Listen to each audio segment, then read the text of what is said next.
Story time. So about 1 year before I went on Bad Girls Club, I sat in the Brevard County Detention Center in Florida for about 8 months. They were trying to give me a year and a day in prison. For what, you might ask?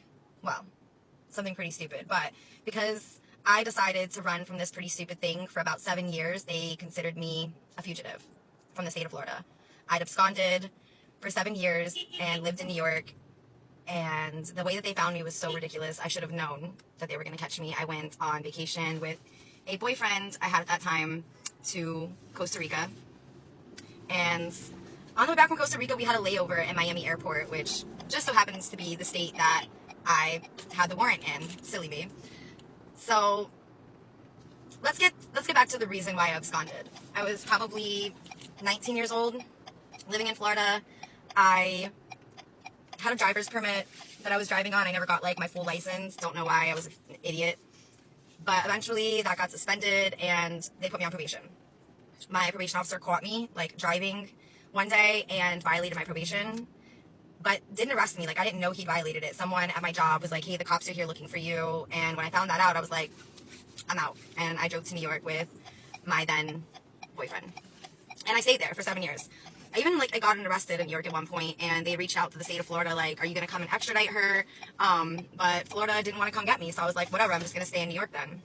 I didn't have any intentions of handling this warrant. Fast track, about 7 years later, I am coming back from Costa Rica, and we get to Miami Airport for our layover, and when the pilot pulls into the airport, I hear him come over the loudspeaker that he wanted all the females on the plane to exit the plane with their passports out, and I just immediately was like, oh shit, that's for me. So I looked at the guy I was dating at the time, who had no idea I had warrants or any legal troubles, and I was like, that's for me, like, they're gonna arrest me. And he was like, what are you talking about? Like, what? And I get off the plane, and there's like 10 agents sitting out there, and they have my picture, and immediately they're like, that's her. And they arrest me, and they extradite me back to Brevard County, where my warrant was. And initially they put me on house arrest.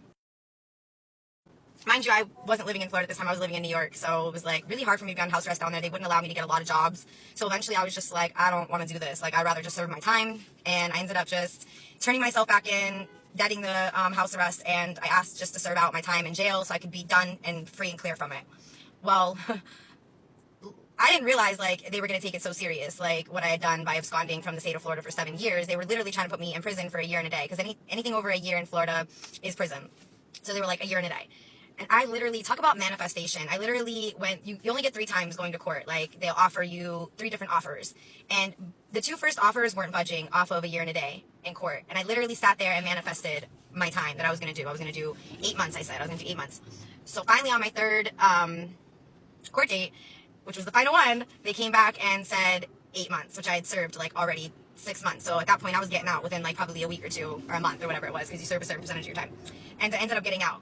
But it's just crazy how one little thing, driving without a license because I was so young and dumb, turned into this huge thing that had me abscond for 7 years and almost got my ass a prison number. And 10 agents showing up at Miami Airport was like the most embarrassing thing, walking through Miami Airport with all of these agents. Like, I was some big time criminal. But yeah, and then like a year later, I'm on Bad Girls Club.